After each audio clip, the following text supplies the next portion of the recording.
upcoming activities. And we are really looking forward to all the comments and make it a good workable document. With that, I think I saw a message in the chat that Council Member Jane is not in attendance. So just wanted to let people know. With that, I would hand it over to Sammy to go over the agenda and the Zoom functionalities. Welcome, everyone. Thank you. Thanks, Amisha. So thanks, everyone, for joining today. Just briefly, here's what our agenda looks like tonight. We're going to spend most of our time reviewing the CAP strategies and having discussion around those actions, like Nimisha said. But first, we'll have an overview of the Climate Action Plan, the outreach that we've done to date, how the CAP GHG or greenhouse gas emission reduction targets have been set and what those are. And then, of course, the bulk of our time will be on this CAP strategies discussion. We'll briefly talk about equity and co-benefits and then wrap up and tell you what the next steps are in the process of updating the CAP. So I'm sure everyone is very familiar with participating in meetings on Zoom these days, but just to kind of reiterate some of the functionalities of Zoom, also I wanted to let you know that this meeting is being recorded, and this information will be shared with folks who couldn't make it tonight who are interested in learning about the CAP process and about this meeting, and will be posted to the city's CAP website after the meeting. So for Zoom, our role as the project team will be to facilitate and guide the discussion. We will be actively taking notes during the discussion. And then as participants, we're asking everyone to stay muted. If you have a question, please use the chat function. If everyone wants to practice using the chat function, just introduce yourself in the chat. Please go ahead. It's that bar on your right. So go ahead and type in there and introduce yourself. If you have a question, you can either use the chat or raise your hand, and that's usually found on your control bar at the bottom. It should be as a reaction, or it could be, usually it's in the reaction category. So if you don't see it or you're having trouble, also drop us a note in the chat and we can help you find that during the meeting. So if that's, so yeah, go ahead and practice the chat function. And if you have any issues, feel free to message me, Sammy Taylor, and we can help resolve those during the meeting. All right, so let's get started. Looking at the Climate Action Plan. So many of you have been, involved in this process for a while now, but what is a Climate Action Plan? So a Climate Action Plan creates a path for reducing a community's greenhouse gas emissions while increasing resiliency and having co-benefits across multiple sectors. So you can see on the chart here, we are kind of in between steps 4 and steps 3. We are finalizing the plan. We have developed our strategies. We have set emission targets and we have inventoried emissions. So we know where we're starting and we know where we're heading.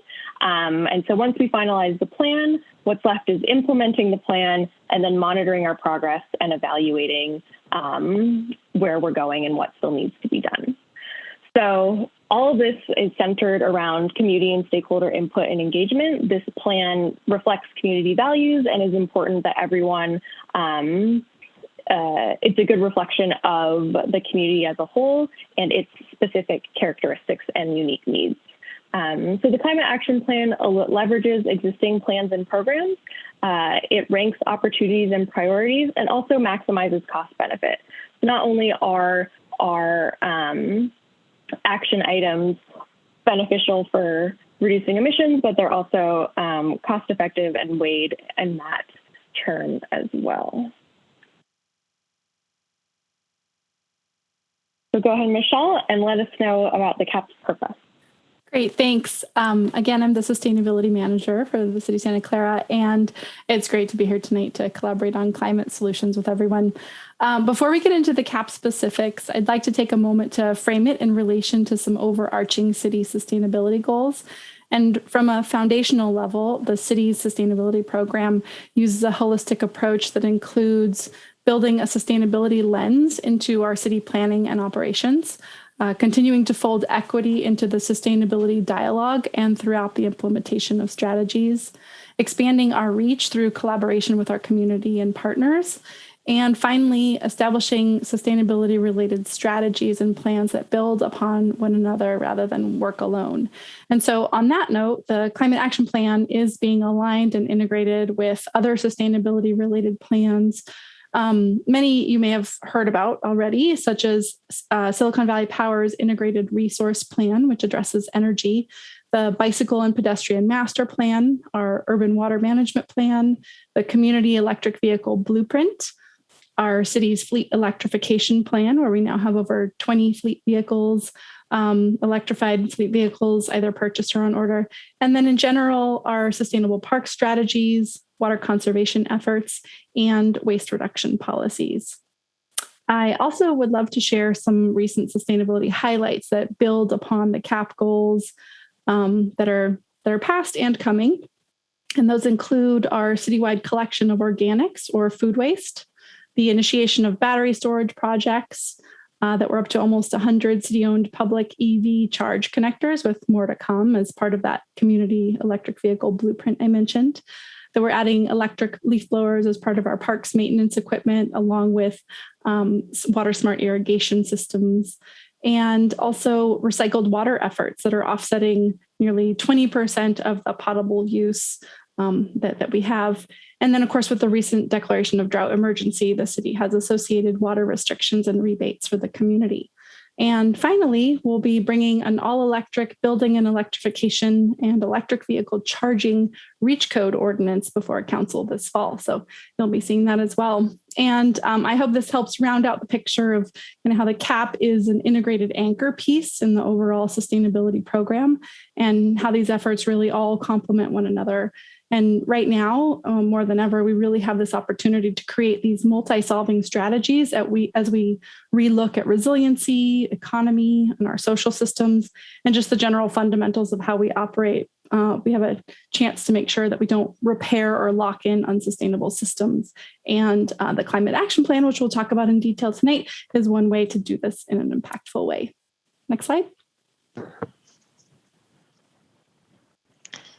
All right, so the draft Climate Action Plan is the culmination of a 1.5-year-long engagement process that included stakeholder focus groups, community workshops, online surveys, and study sessions with the city's Planning Commission and City Council. In addition to this community workshop, we'll be hosting stakeholder focus groups in the coming weeks and have an online platform for broader public comment on the plan, which we invite you to participate in. We'll take the input that we hear today and through the focus groups in the online platform and integrate that into an updated version of the plan that will be presented to the Planning Commission this winter and to City Council this spring. It's important to us that we hear from a representative subset of the Santa Clara community. And so to help us meet this goal, we have a few brief polling questions for you just to get a gauge for who's in the virtual room. You should see a few polling questions here in a moment. I'll note that the poll is completely anonymous, and we'd really greatly appreciate your participation. And then we can move on to learn more about this Climate Action Plan.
All right, looks like we got most folks, Sammy, so we can probably end the poll here.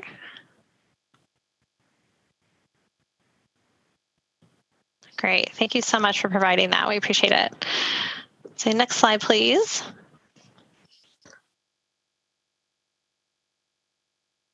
Great. So what are some of the things that we have heard from the engagement thus far?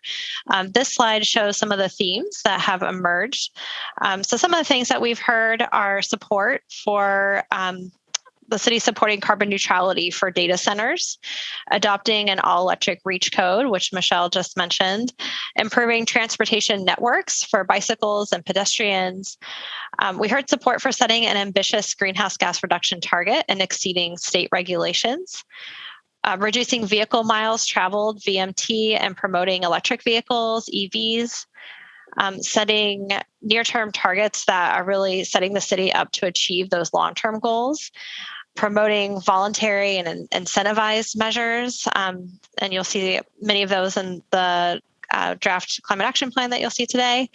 And then some climate threats that we've heard there are concerns around include sea level rise, lack of awareness, lack of city regional coordination, and lack of political will. All right, next slide. Hand it to you, Sammy. So one of the main, the primary goals of the Climate Action Plan is to reduce greenhouse gas emissions. So taking all of the feedback that we heard from both the Community Planning Commission and City Council, we developed these 3 emissions reduction targets. So they are guided by state requirements, which include SB 32, which is a requirement that local jurisdictions in the state reduce emissions by 40% by 2030. So that is our first target. Based on input from the community, we knew we wanted to be ambitious in our target setting. So our end target is actually carbon neutrality no later than the year 2045. And this is in line with the Executive Order B5518, which states carbon neutrality by 2045. And we know that there may be an opportunity to achieve that earlier. So hopefully, no later than 2045 is our end target. And based on feedback from council, we decided that an interim target of 80% reduction in emissions by 2035 was appropriate in order to make sure that we're on task and on target to meet that long-term goal. It also sets us up to really have in place those programs and policies that will help us achieve that carbon neutrality goal. So what does that really look like? So along with the regulations from the state and the kind of state policy framework, input from the community and Planning Commission and City Council, we did greenhouse gas reduction modeling, and that really showed us what was technically feasible and possible as a city. So these lines here represent different emissions forecasts. The first kind of navy blue line at top is if no climate action was taken by the city. You can see emissions are expected to continue to increase. However, the state has many policies in place that will help us reduce emissions without the city taking on additional actions.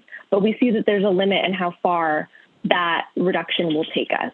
So we know that there are additional reductions needed in addition to those that are generated by state policies. So that's why we have the CAP update in place.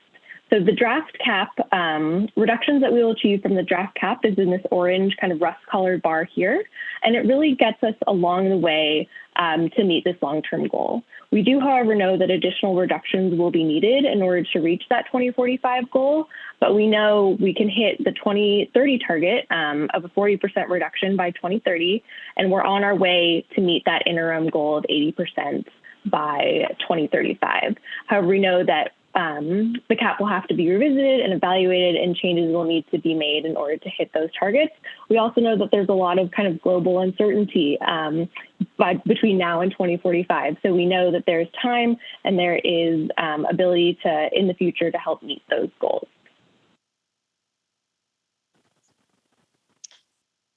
All right, so how will Santa Clara reach these targets? Today, we'll be going through the strategies and actions in the draft climate action plan.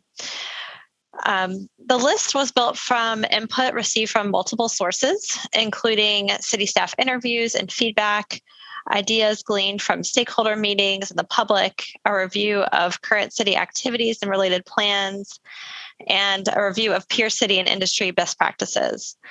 Once we had a priority list of actions identified, we also conducted quantitative modeling to estimate the greenhouse gas emission reductions that could be achieved through implementation of the identified actions to ensure that the actions can collectively achieve the emission reduction target of 40% reduction by 2030. Next slide. So the Climate Action Plan is divided into 5 sectors, which we'll be diving into in a moment. Each sector has specific goals, strategies, and actions. The sectors are buildings and energy, transportation and land use, materials and consumption, natural systems and water resources, and community resilience and well-being. We'll now spend a little time introducing the proposed strategies and actions in each of these sectors, allowing for a brief Q&A and introducing some quick polling questions to gauge your priorities in those sectors.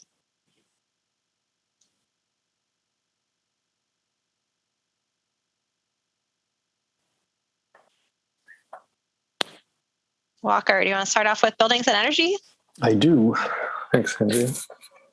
Yeah, just waiting for it to get a little bigger there on the screen. So the way this is set up is we've listed all of the strategies and actions, and then we're prepared to, I'm going to describe it a little bit, and then we'll have some time for comments either in the chat or verbally, and we can put these down on the post-its that you see over there on the right. So turning to buildings and energy, there's 3 main strategies. The first is to shift to electric fuels in existing buildings and new buildings so that as the grid gets cleaner, buildings can be powered by increasing the renewable energy. The second strategy is related to just continuing to improve energy efficiency in buildings. And then the third strategy is to maximize renewable energy production where there's opportunities to do so. And so you can see some of the strategies around electrification. Michelle mentioned the REACH code. Number 6 on there, B16, is called a burnout ordinance, which would basically ask people to replace gas appliances with electric appliances when their appliance needs to be replaced. You can see some things on energy efficiency retrofits. Again, promoting the programs that are already in place, including looking at options on municipal buildings. And then recognizing that there are many places to install renewable energy, roofs, carports, sometimes there's sites available. And then this issue of storage is coming up quite frequently, just having batteries in place to store the energy once it's been generated. And really so we can use it in the evening hours, for example, when the sun isn't out. So with that, just opening it up if there are comments, suggestions, responses to these strategies and actions. So whether you, and here's the discussion questions, what's exciting about these actions? There are concerns that you have about them. Do you see any barriers to actually seeing them come to fruition? And is there anything that you think that we've missed? So floor is open.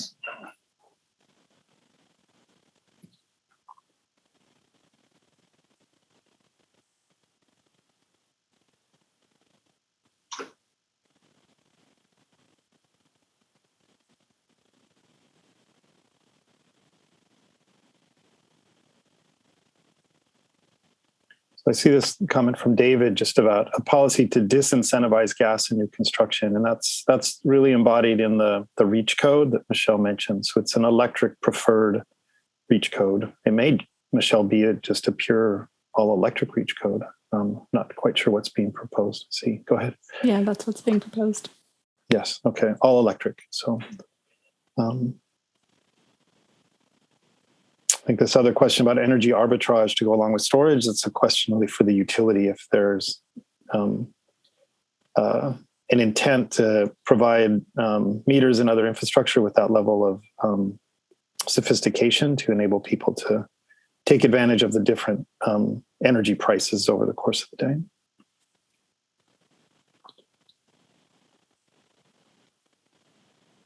And I'll need some help from my colleagues to know when we need to move on to the next topic. We've allocated about 10 minutes for each of these. So there's probably, 4 or 5 minutes left just to talk about this particular topic of buildings and energy.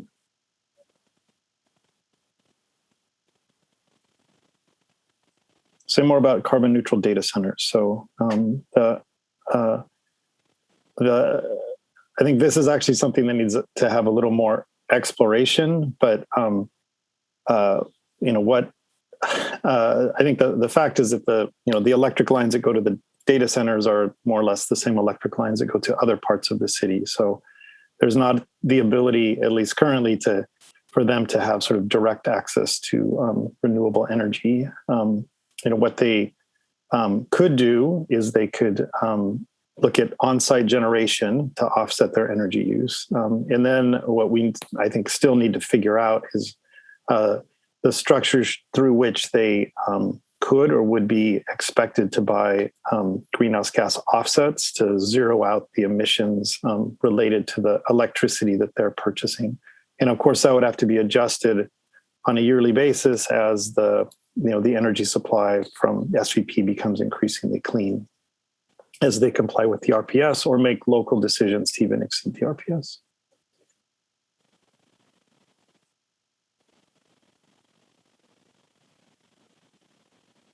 So I see Scott's comments just about these boundary conditions. I think basic, should we be closing buildings? Should there be a different model for how the municipal operations is structured?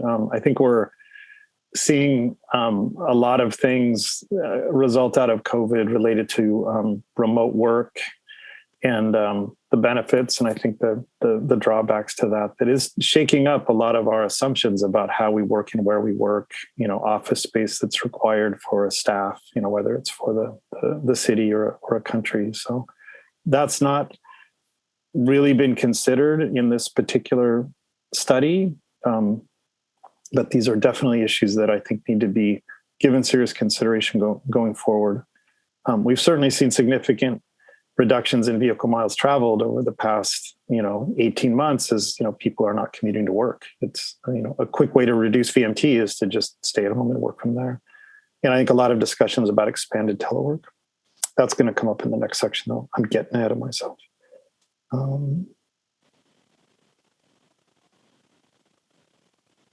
There's this question about... Feel free to... Yeah, go ahead, Sammy. Raise your hand and ask questions in too, if you'd like. You're not limited to the chat. Go ahead, Walker, sorry. Oh, that's okay. Just a note in here about needing to have a separate meter to have a separate rate for EV chargers. And I think that's just a function, this is from Michael, just about, I think, kind of the current level of sophistication among meters or the current expectations from utilities about how things are organized. See that Jack has his hand up though, so I'll stop talking. Yes, Jack. Jack, you're on mute if you're still interested in sharing.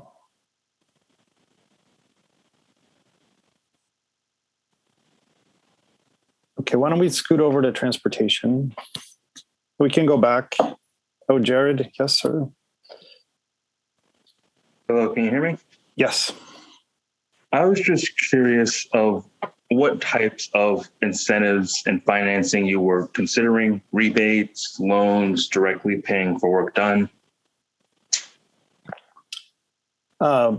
I'm not going to be the best voice for that. Those rebates and other financial incentives will be coming from Silicon Valley Power. A real benefit you all have is that, you do have a municipal utility that can, I think to a large extent, propose and stand up programs that meet specific local needs. Whereas, many other jurisdictions, they just have to comply with the statewide programs.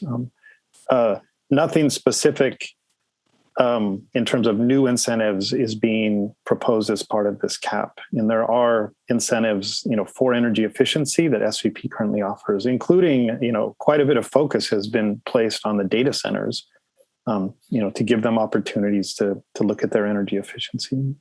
And then there's things like HVAC and heat pump water heater rebates, and a lot of support around not just energy efficiency, but as we move into electrification, that's an area we'll be looking at as well.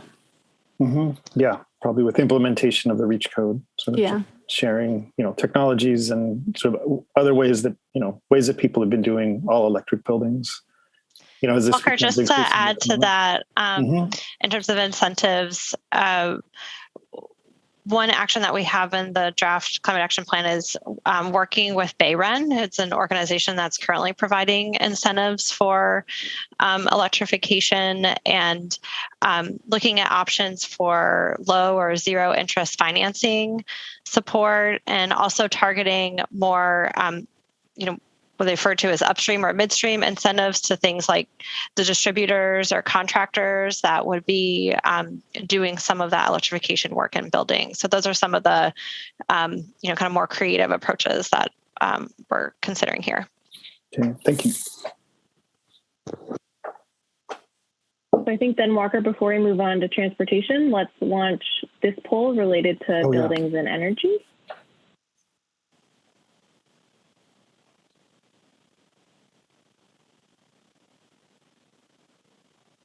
I'm not seeing it, but that might just be me. Yeah. I'm seeing a document. Sorry about that. Sammy. Oh, there you go. Document. Are you seeing the You're good now. mural board It switched over. Okay. Yeah. Oh, weird. And is the poll launched? Yep. Okay, great.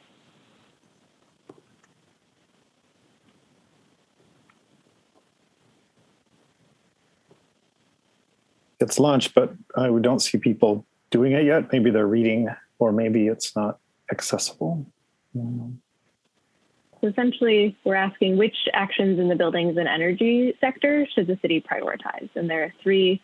You can select one of the measures, one of the actions in each of the strategies to be your number one priority for the city. Yeah. Right. So this is strategy B1 about the net zero carbon buildings shifting to electric. Sam, I don't see any, everything's still 0 to 0. So I wonder. I think people are just I think it's just taking through. folks a second. Yeah. Okay. Give folks a minute to look through. There we go. Okay. I was worried it wasn't accessible somehow.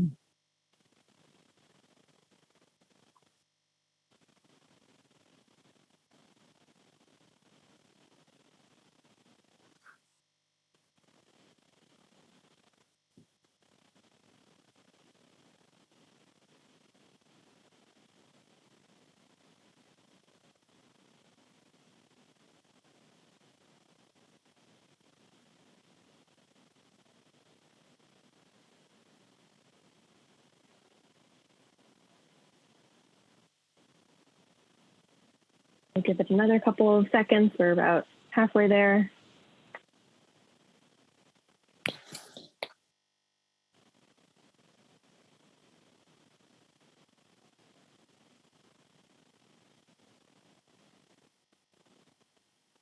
So these are our results. We'll just quickly run through what the top choice was in each of the strategy sectors. So electrification, incentives, and financing was one of the top in the first electrification and decarbonization sector. In the second sector, the most voted for strategy or action was energy efficient and electric ready building code, which is great because the city is working on their REACH code. And then in the third strategy, which was maximizing renewables and storage, local grid resiliency and energy storage improvements was voted the most important action that the city should prioritize. So thank you for everyone who responded. And now we will move on to transportation. Okay. Thanks everyone for that. The reason we're asking these questions is so we can communicate to the Planning Commission and City Council, what the priorities are. So all of these actions are important, but we need to be able to identify those of higher priority, to be asking for funding or staffing to develop these programs as, implementation measures for the CAP. Right, on to transportation and land use. So 3 strategies here as well. The first really supporting the transition to electric vehicles. And, a lot of us think of personal vehicles, but there's also fleet vehicles, there's buses, there's maintenance vehicles. And these may need different types of infrastructure and, of course, decisions made by different types of entities. A lot of it comes back to having the charging capacity and infrastructure there, so people are comfortable making the decision to have an electric vehicle.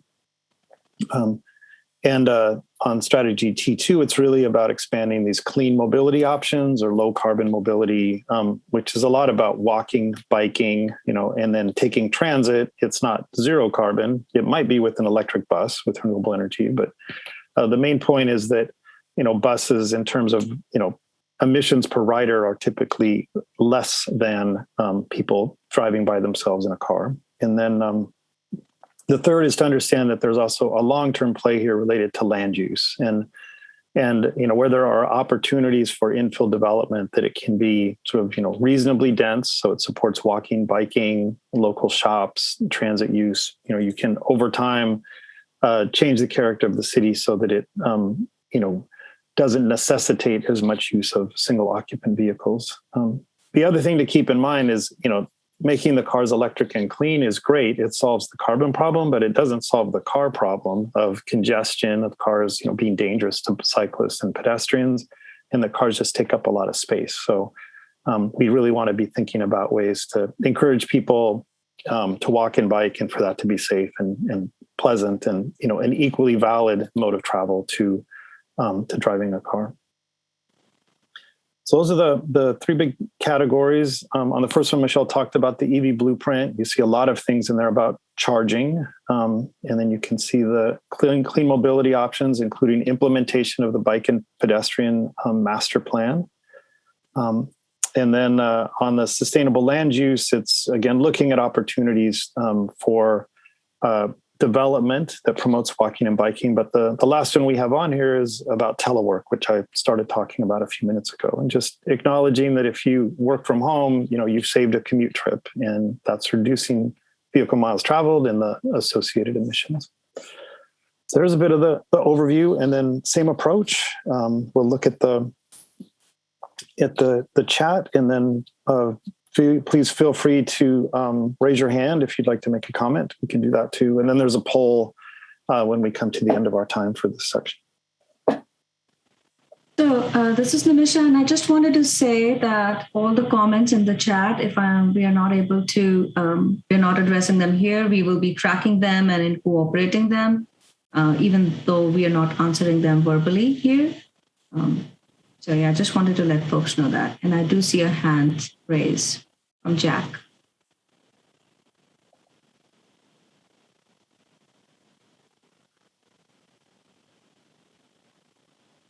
Jack's hand has been up for a little while. So Jack, if you have a comment, now's a good time. Or if the moment has passed, if you could unraise your hand, that would be helpful too.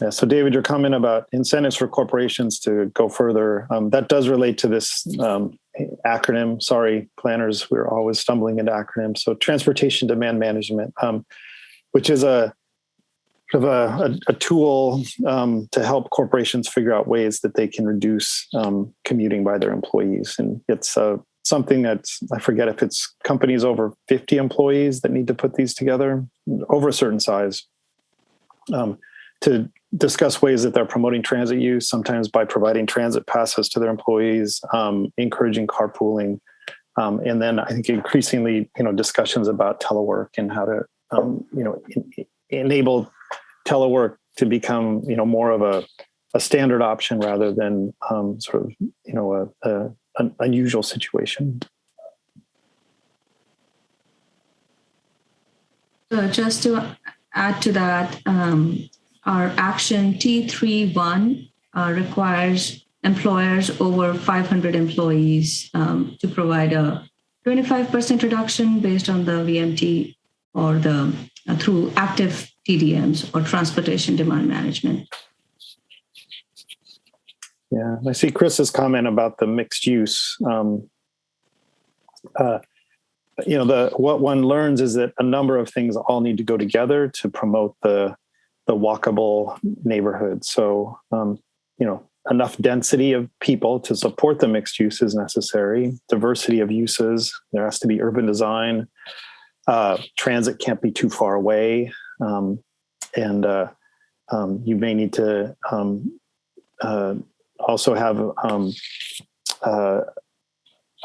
parking strategies that are, encouraging people to park once and walk around. So the main story is that there are certainly examples of communities where there's a significant drop in vehicle miles traveled, but there's probably 4 or 5 ingredients that all need to come together for that to happen and to have that significant reduction.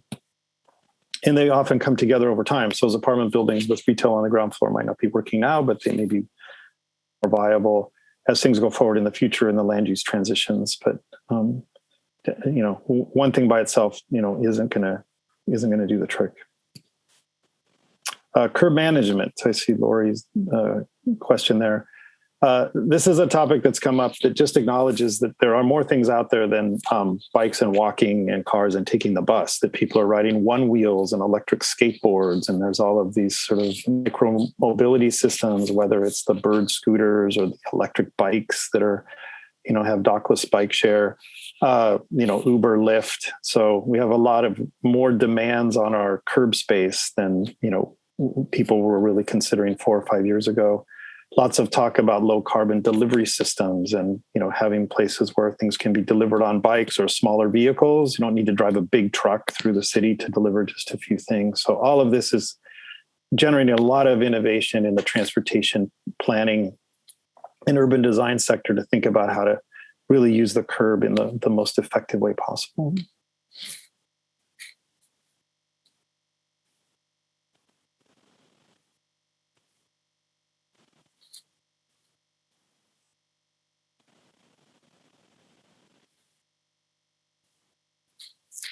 See comments.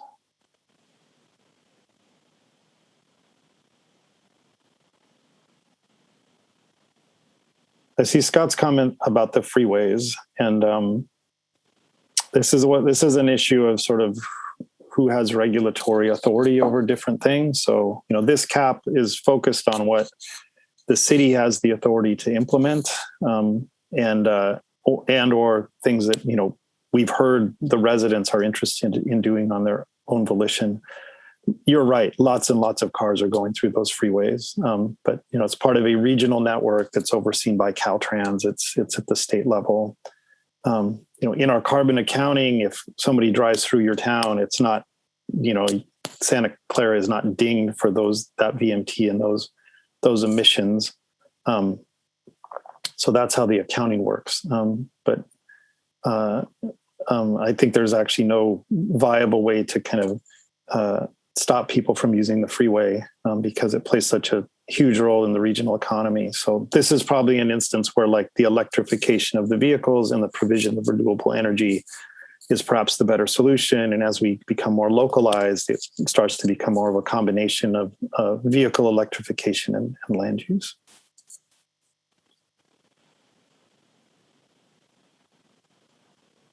I saw a couple of comments about rebates and incentives for small businesses. Also, it came up earlier with residents, and Silicon Valley Power has a rebate programs for residential and businesses that cover a lot of the things that we've talked about today.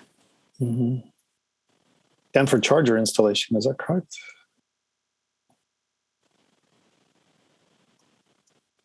Sorry. Yeah. So I think that there's charging station rebates. We've got all kinds of rebates, and it's too many to even list here. Mm-hmm. But there's a lot of effort with supporting businesses in a lot of the not only energy efficiency, but also these incentives in changing out. And so I think we'll see a lot more of that too.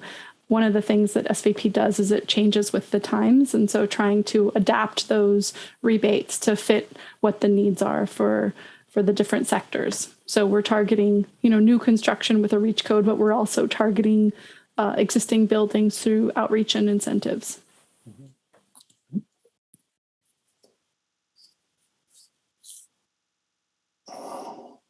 And there was one final question that we'll maybe address before moving to the poll, but there was a question about level of service versus VMT in terms of emissions calculations. That can be a very complicated question, but yes, the rules have changed and now VMT is being replaced, or excuse me, LOS is being replaced by VMT in terms of emissions generated from transportation in considerations for CEQA and environmental impact reports and things like that. So let's move along and introduce our transportation poll. And again, it's the same format as the last one. So in each strategy, please select your top measure that you wish the city would prioritize related to transportation and land use.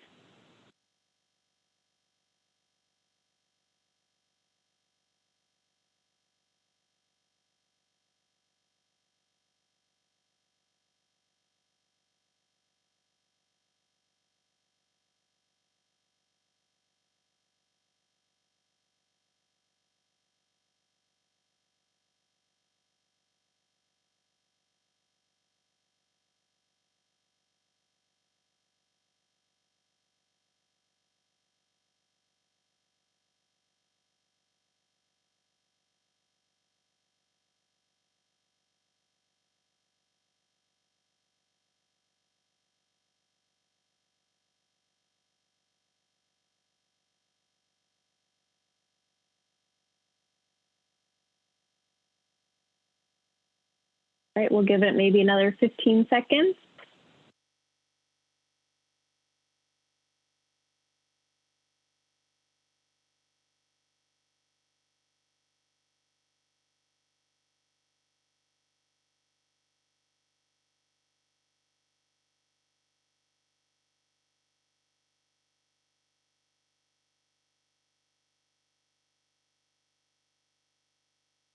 Okay, so these are the results from this poll.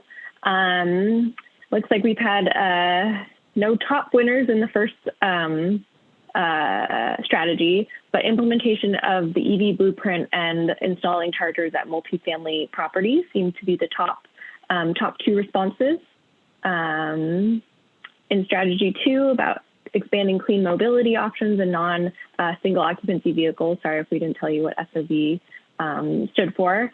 Implementing the pedestrian and bicycle master plan is the top, followed by bike and shared mobility improvements, and then a transit gap study an improvement to improve transit within the city.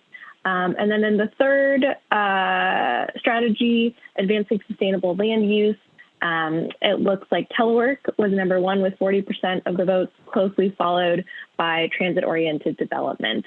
And there were comments about rezoning and locating schools that are walkable, so I think that all makes sense. Thank you again for participating in this poll. And next, we will move on to materials and consumption. Thanks, Sammy. So the goal of this sector is to increase diversion of waste from landfills, reduce community-wide waste generation, and reduce the upstream greenhouse gas impacts of consumption. This sector is important from a climate perspective because organic waste, especially food waste, emits methane, which is a very potent greenhouse gas that's 80 times more powerful than carbon dioxide. And then also there are significant upstream greenhouse gas emissions associated with goods and services that we consume, such as the energy used to manufacture and transport goods and materials. I want to note too that there are also co-benefits of taking action in this sector. So for example, preventing food waste through edible food donation can support community hunger relief. So diving into the strategies and actions here, the first strategy is increasing waste diversion. And a couple actions that we have in here are first to comply with state solid waste ordinances. So there are a few relevant state laws. I'll just do some alphabet soup really quick. AB 1826, AB 341, and SB 1383. And these bills require that businesses, public entities, and communities expand recycling and composting infrastructure to meet the state's landfill waste reduction targets. SB 1383 is a big one that is of particular interest, and the context of climate action, it requires that California reduce organic waste to landfills by 75% by 2025 and rescue 20% of surplus edible food in phases beginning in 2022. The second action we have is waste diversion pricing signals. That includes exploring or promoting existing incentives for recycling and composting and discouraging landfill waste. So programs that provide tools and financial resources for individuals and institutions to divert waste to help collectively reduce Santa Clara's overall waste production. Next, we have reduced landfill food waste as our second strategy. So the actions that we have in here is first technical assistance to top food generators. So that includes providing education and outreach and technical assistance to top food producers. So things like hotels, hospitals, corporate cafeterias, and campuses to prevent the creation of food waste in the first place. And that can include a surplus of edible food donations and also is important in terms of complying with SB 1383 requirements. The second action we have is food recovery and donation. So that includes partnering with local agencies to implement edible food recovery programs. That's also a requirement under SB 1383. And this can include things like establishing an excess edible food baseline, which is required under SB 1383, and then assisting those food recovery organizations in establishing pickup and redistribution systems. The third action we have here is food recovery organization partnerships. So that's participating in regional partnerships for promoting food waste reduction, recovery, and security. So organizations like Loaves and Fishes, A La Carte, Silicon Valley Food Recovery, Second Harvest of Silicon Valley, and the Santa Clara County Food System Alliance. The third strategy we have here is enhancing sustainable production and consumption. We have a handful of actions. One is reusing salvageable building materials. So that would include promoting organizations like the Reuse People in Santa Clara County that salvages building materials. And this is important because building materials have a high amount of embodied carbon, which is the greenhouse gas emissions associated with producing those products and materials. The second action is city property consumption and waste diversion. So this would entail that in city contracts and event permits, it would require that all third-party vendors provide and utilize recyclable or reusable food service items to serve 50 or more people and provide recycling and composting receptacles for attendees. So this is more around city contracts and events. The next action we have is municipal sustainable procurement policy. So this is implementing a sustainable procurement policy within the city to prioritize improvements for those highest emission reduction impact purchasing decisions within the city departments. So that could include things like vehicle purchases and fuel purchases and using low carbon materials like concrete. We also have carbon smart building materials. So that includes educating folks like architects and designers and contractors to enable and promote carbon sequestering and low albedo building materials in new construction and in renovation. So I think I saw a comment in the chat about green roofs or white roofs can be important from a resilience standpoint. So that would be something to consider in this action as well. So this could include things like requirements for the disclosure or limiting the embodied carbon emissions of buildings through specific policies.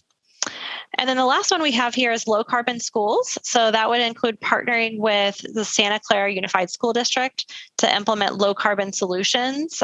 So things like working with schools on energy efficiency and electrification, waste reduction, recycling, and sustainable purchasing.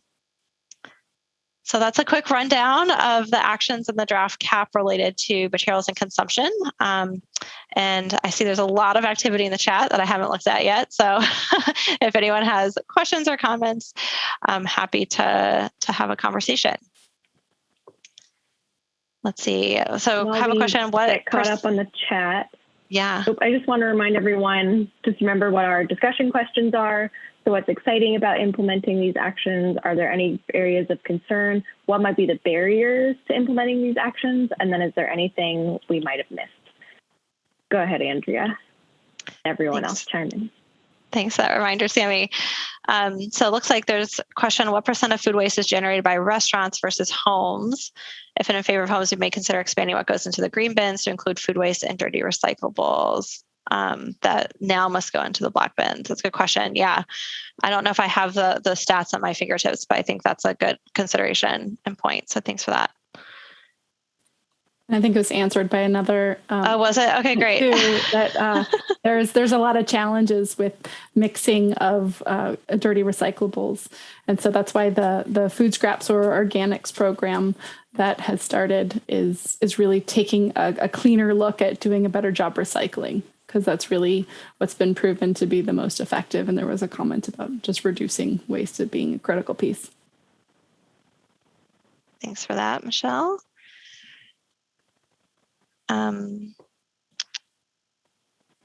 Okay, yeah, I see that. And then talking about recycling being expensive. So yeah, important to have those financial price signals. On embodied carbon, could the city add something like a carbon added tax to the sales tax? Would that be effective, or would purchases from outside the city limits undercut it? There's some sort of philosophy in there. So, the consumer would pay this tax. So it's, a strategy that says, we're the problem, that we're buying products that are high embodied carbon, rather than saying the problem lies with the people who are making them in the first place. And I do agree in a region, like, people would just go buy stuff in other places and avoid the tax. The financial tool that I have seen proposed, which has been more about resilience, but could apply to mitigation, is sort of a local sales tax initiative to generate money to support all of these and other programs about building retrofits, solar panel installation, electrification, creation of resilience hubs. So that might be something that people want to consider, is having a dedicated, effectively permanent or long-term at least revenue stream to support implementation of these kind of measures. Looks like we have a comment specific to the schools action. Covering of windows with schools with insulation could boost carbon footprint reductions. That's something to consider in that particular school's action. It's an interesting comment about refrigerants. Just to acknowledge, we always talk about carbon and sometimes we talk about methane, but those refrigerants also have global warming potential, and phasing out higher global warming potential refrigerants is, I guess it's in materials and consumption, has to go somewhere. So thank you for suggesting that.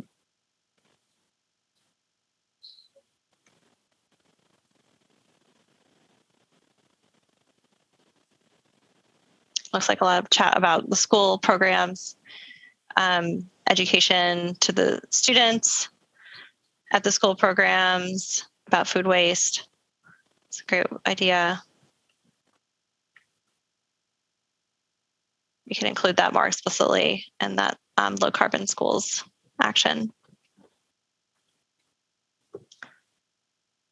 Okay, well, maybe it makes sense to start the poll, Sammy. Thanks everyone for your ideas and questions.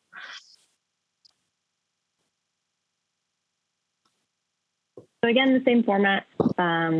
What do you think the city should prioritize in each of the strategies associated with materials and consumption?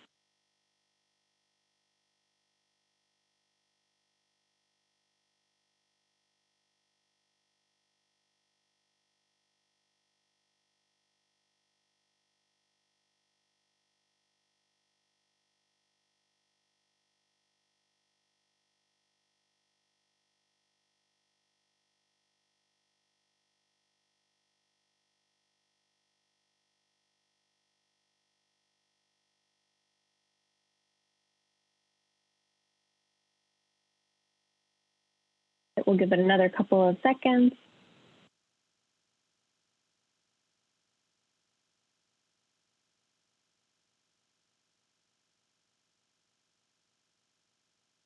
right, that's nearly everybody.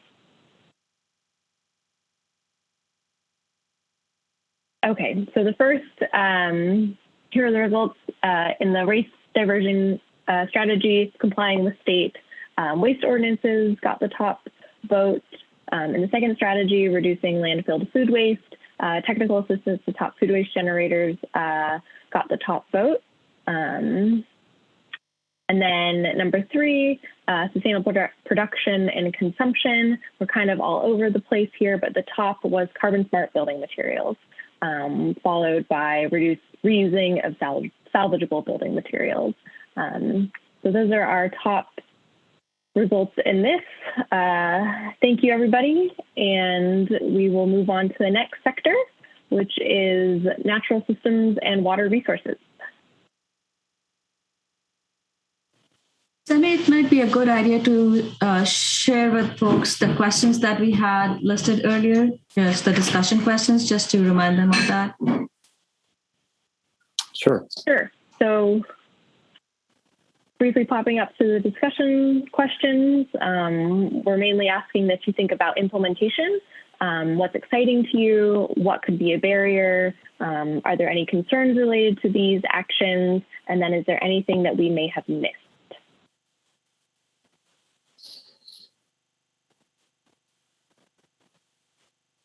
All right.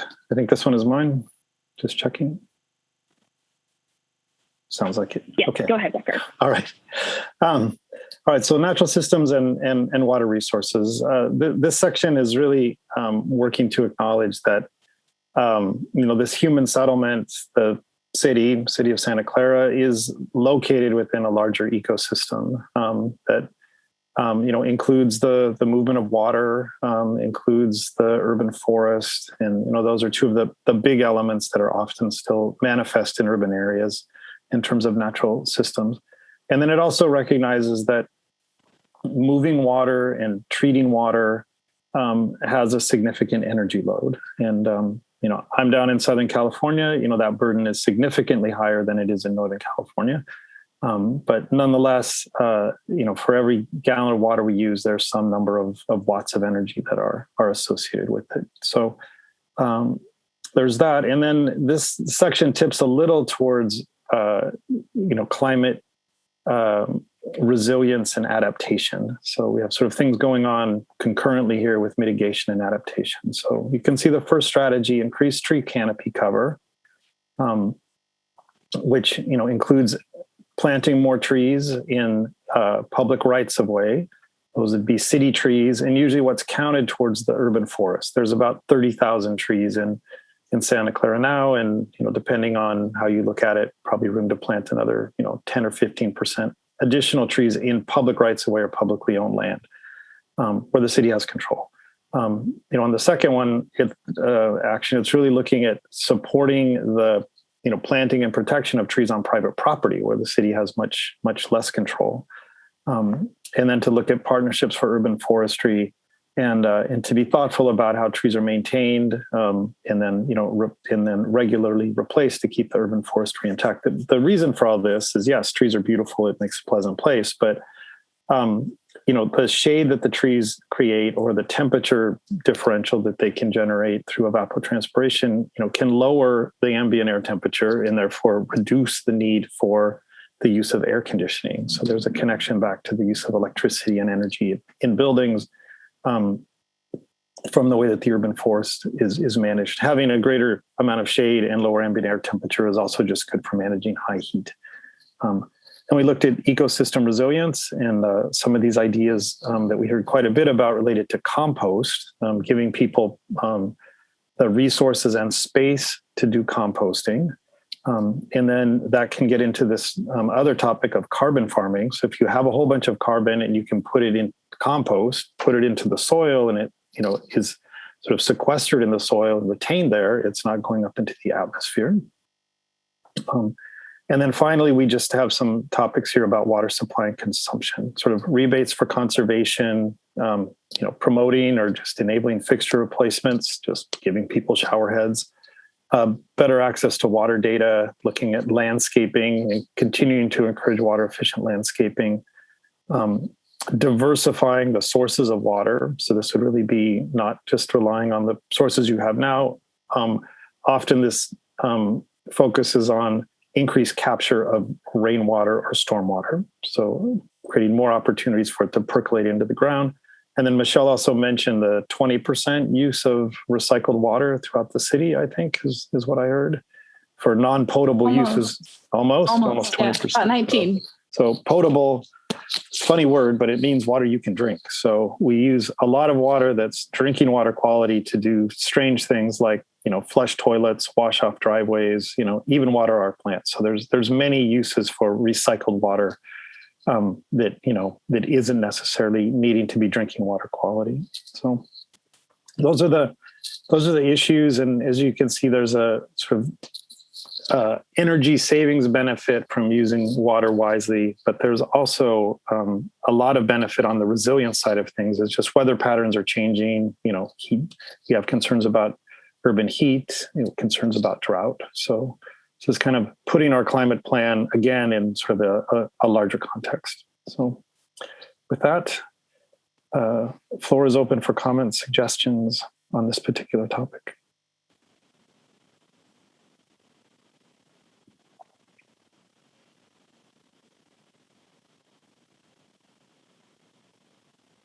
There's a comment in here about collaboration.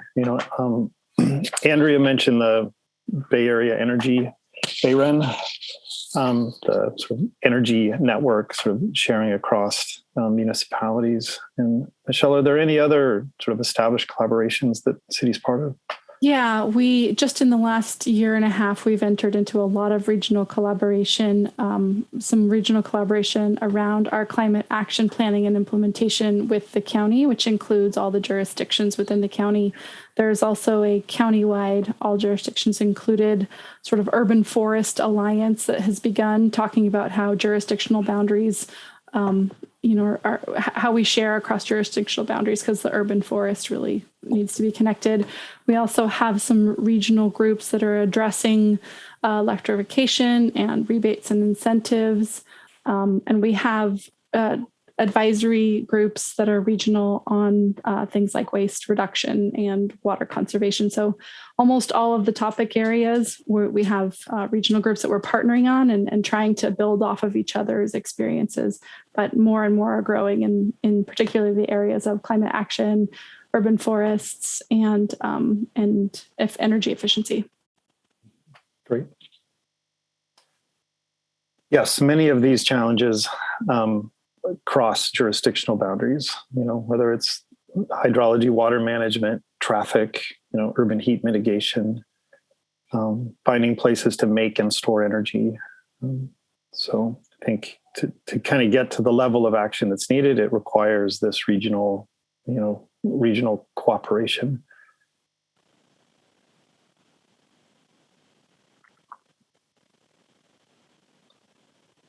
David mentioned the need to expand recycled water lines. So, this is a huge issue that, we have the distribution of potable water, but you need to have a special pipe to put the recycled water in. It's generally a purple pipe. You may have seen the purple pipes around, and those purple pipes are coming from usually the sewage treatment plant that was never really thought about as being a center for distribution of water. It was like water would go there, be cleaned, and then discharged, consistent with the Clean Water Act, into some larger body of water. So it's another instance of rethinking infrastructure. We talked earlier about curb management, rethinking public rights of way and streets. This is another instance where we have to say, right, we need to have the infrastructure to get the recycled water to the places where it, could be best put to use. That could be parks, could be golf courses, could be major users of water that doesn't have to be potable water quality. And that's a lot of the thinking in here is, use water more than once. And then of course, make the most out of the water that falls from the sky. We often treat that as a problem and try and discharge it as quickly as possible. But if we can capture and retain it, then it's stored in the aquifer and it's there for us to use.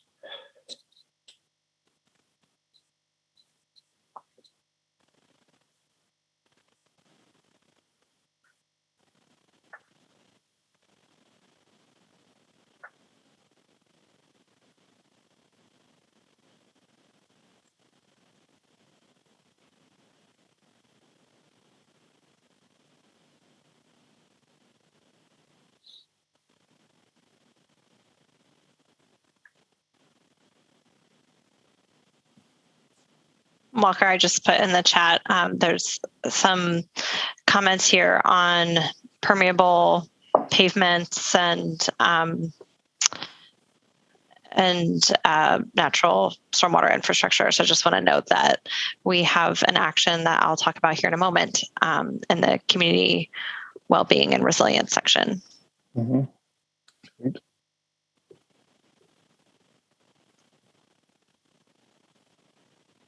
All right, if there are no other comments, if there are, feel free to put them in the chat or raise your hand, but I will launch our poll related to natural systems and water resources.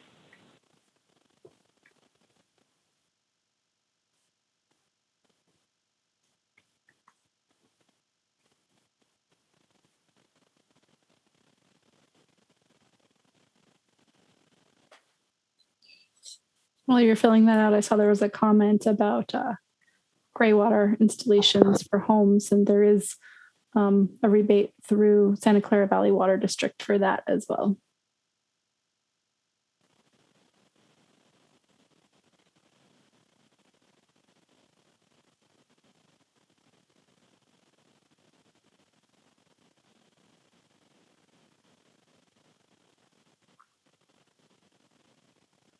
And Scott makes a point here about gray water, which we don't talk about it explicitly, but there are certainly fairly simple ways to take the water from your washing machine, for example, and store it for a small period of time and then use it for your landscape irrigation. That's probably the most simplest form of gray water. And then lots of talk in green building circles about capturing gray water from showers and washing machines and using it for toilet flushing, which gets to be much more complicated from a regulatory standpoint. With us entering into this new phase of drought, there may be more incentives to sort of sort out all of those regulatory issues so that that becomes a more common system. Its ideas are often proposed in the projects that we work on, but they don't end up in the final plans. Concerns about maintenance, concerns about permitting. But, and this comment here about expensive investment in dual piping if you're not sure that it will actually be used. So you want to make sure that the gray water system is actually going to be put in place if, dual piping is being required of new construction. All right, how do we do? All right, so sharing the results from this poll. In the first strategy, increasing tree canopy, tree maintenance, replacement, and planting was voted the top priority. In the second strategy, ecosystem resilience, carbon farming on open lands was voted the top priority. And then third, in water supply and conservation, this one was a little more spread out. So 35% water efficient landscaping requirements, MWILO, et cetera, was voted most important. So thank you, everyone.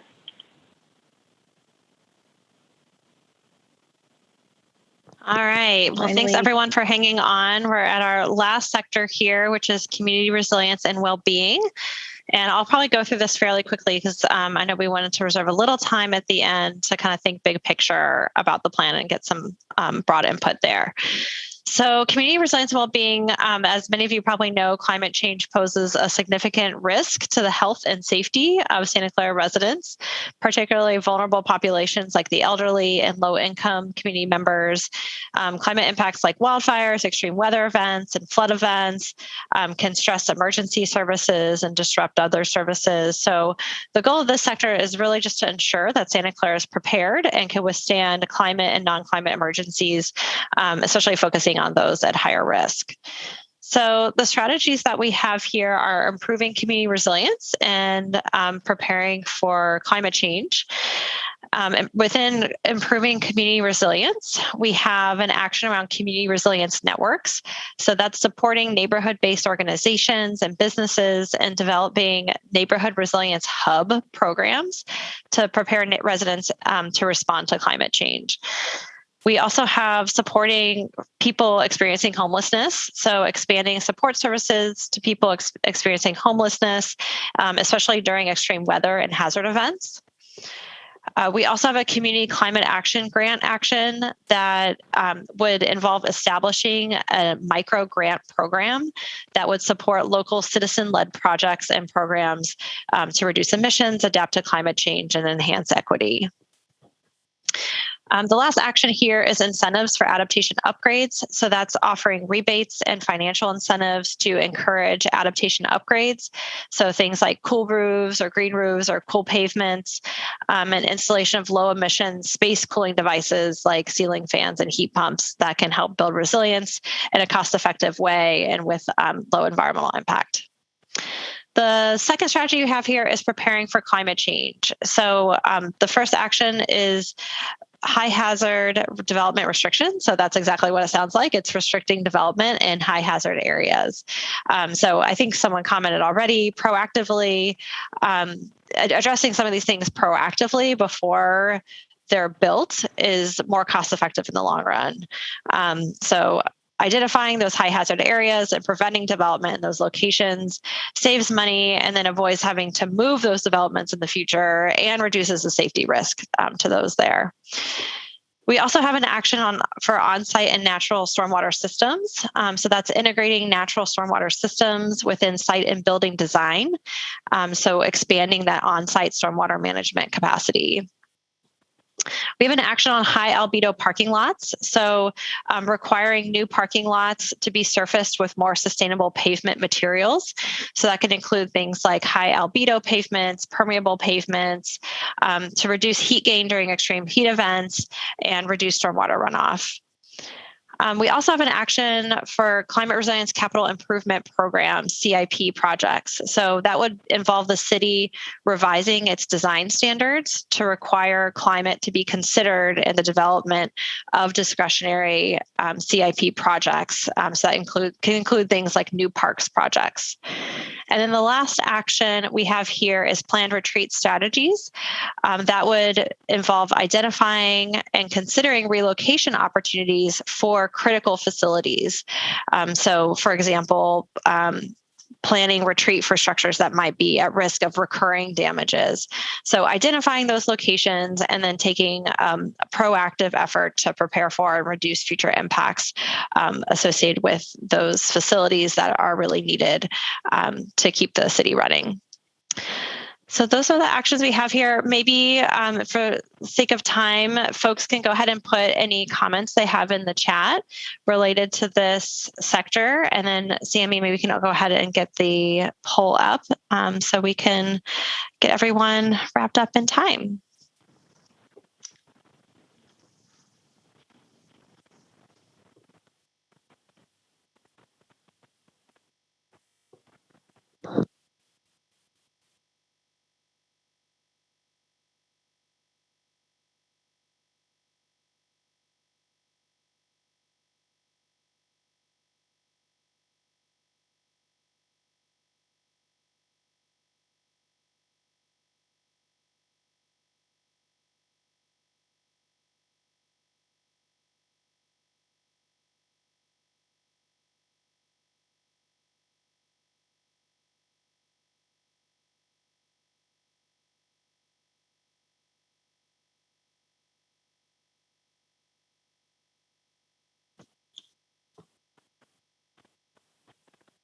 I saw a comment, you want to select more than one in the quiz. So if there are others that you think are really important, feel free to put those in the chat. We can make sure to, oh, Michelle read my mind. Thanks.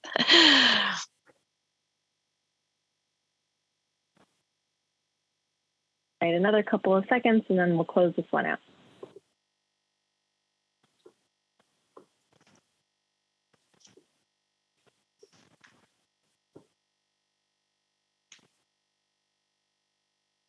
So the results are this. Again, a lot of diversity in responses, so that's good. These are all important. We recognize that. In the first strategy, improving community resilience, incentives for adaptation upgrades, with more than half the vote was thought to be the most important. In preparing for climate change, climate resilience capital improvement program, so investments were thought to be the most important. So again, thank you all for participating in the polls. We're going to switch back to the presentation to close things up, bring things a little bit higher level, and again, get more of your feedback.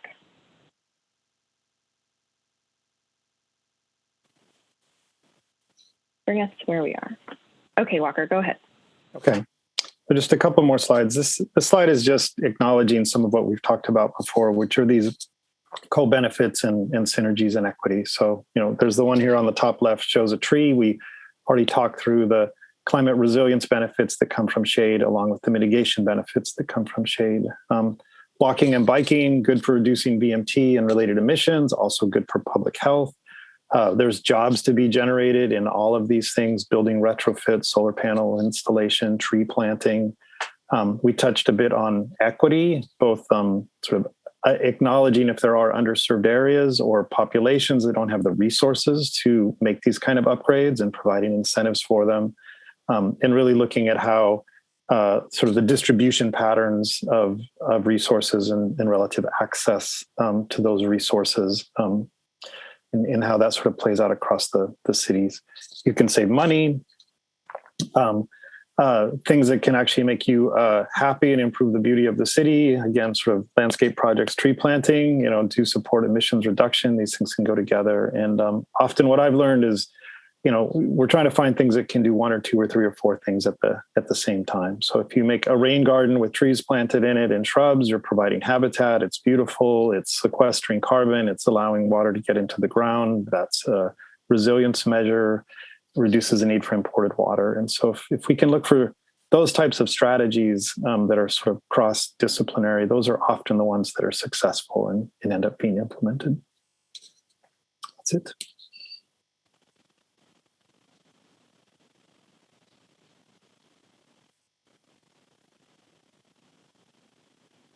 Next steps, I think that's me.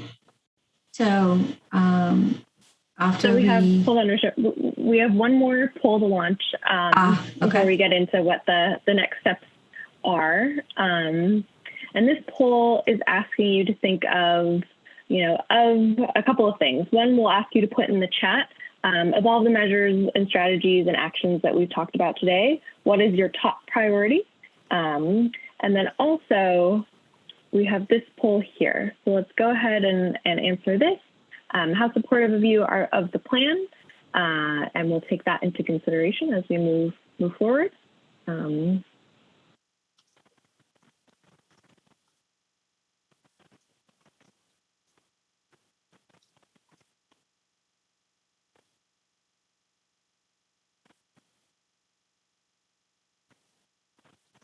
Give it another few moments.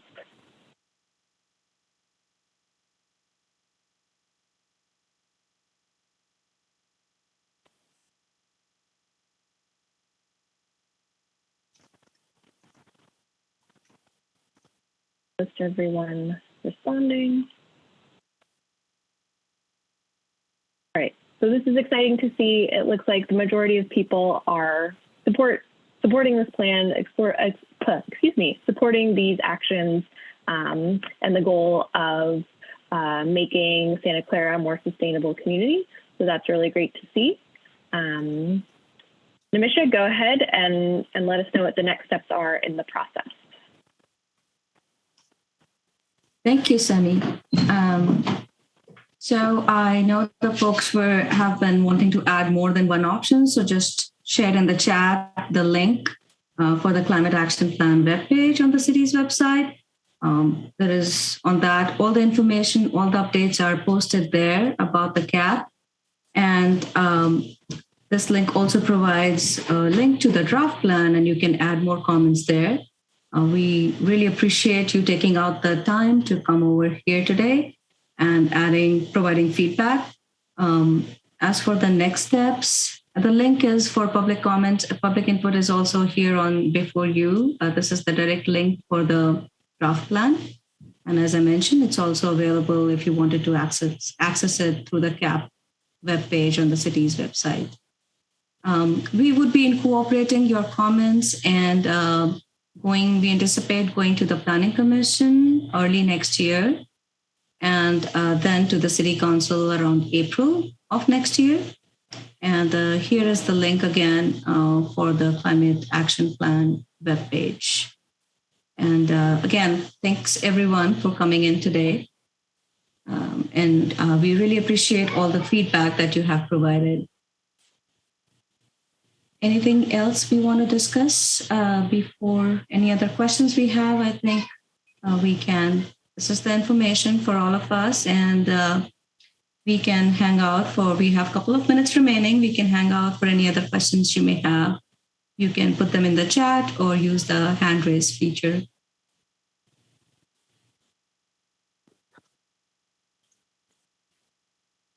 Thanks, Amisha. For those who might want to hang on for some Q&A here, I wanted to highlight there's a question about the emissions modeling and how the strategies were modeled. So Sam and Walker, I don't know if you want to touch on that.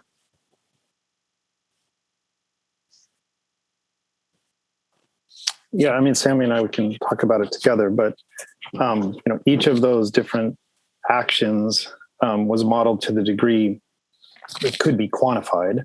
So not everything in our list is quantifiable. Things like collaboration, outreach, education, but the big building blocks are in the model. Sort of effectively, no new residential construction with gas. Commitment to over time eliminate gas use from existing buildings, so it can be powered by renewable electricity. Assumptions about the path that Silicon Valley Power is on to meet the state carbon-free energy goals, and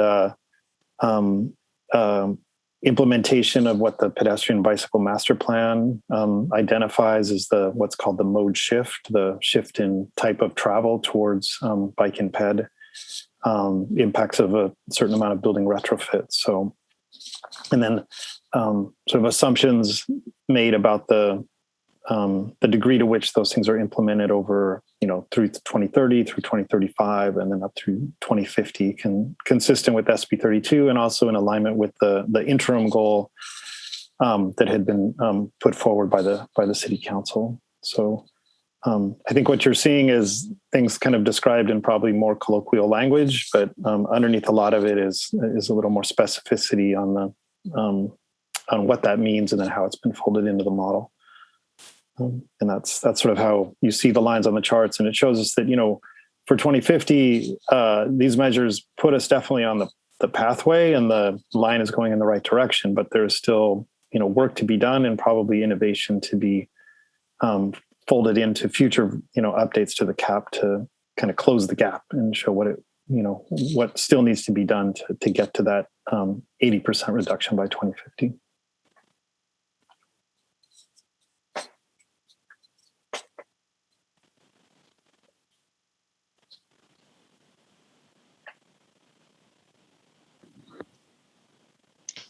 Thanks, Walker.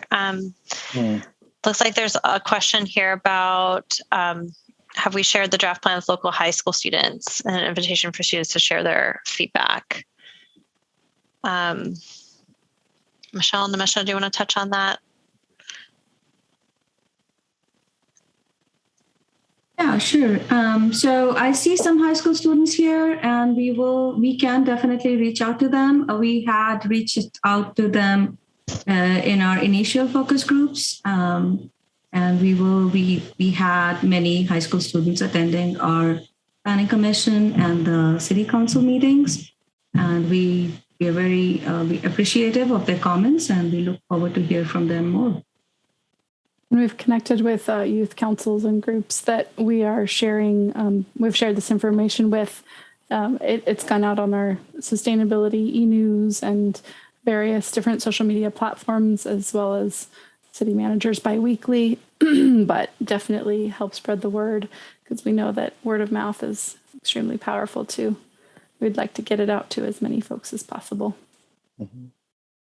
And to David's question just about the energy use distribution between residential and non-residential, yes, there's majority of the use is coming from non-residential, from office buildings, and then the data centers. And I think there's work to be done on the retrofit of the buildings for efficiency and for electrification. But then there's just high levels of operational energy use, particularly with the data centers, which leads us fairly quickly back to the where the source energy is coming from, and the degree to which it's renewable or even more fundamentally carbon neutral from a GHG standpoint. So this is why there's an action in here related to Silicon Valley Power and the types of targets that they are suggested to look at when they go through their IRP and their integrated resource planning, which is slated to start soon and happen over the next couple of years. So the utility is in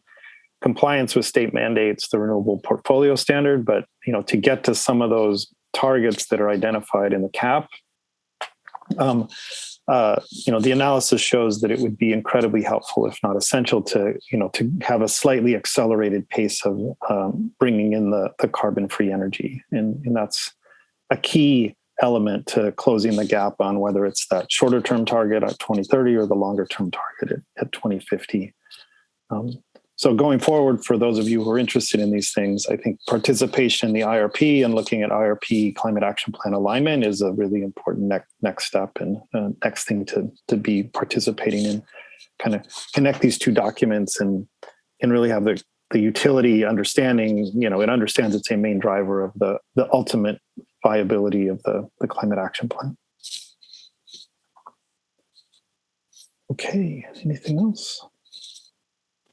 I would just wanted to add on spreading the word. And if you want to be in loop for this, you could on the URL shared earlier for more information. That's the CAP webpage, and it has a link where you could register yourself to the e-notify list, and you will be notified via email of all activities related to the CAP update.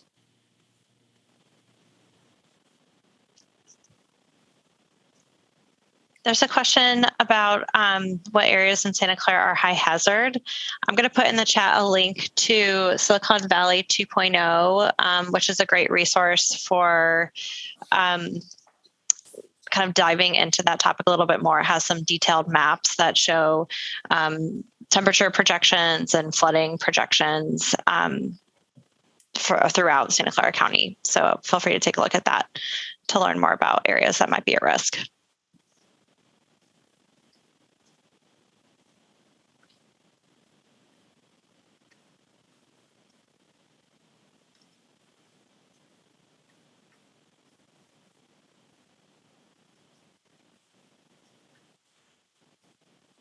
I think it's a wrap.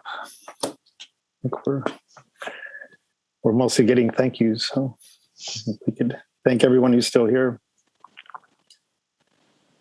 All right, thanks everyone. Have a great evening.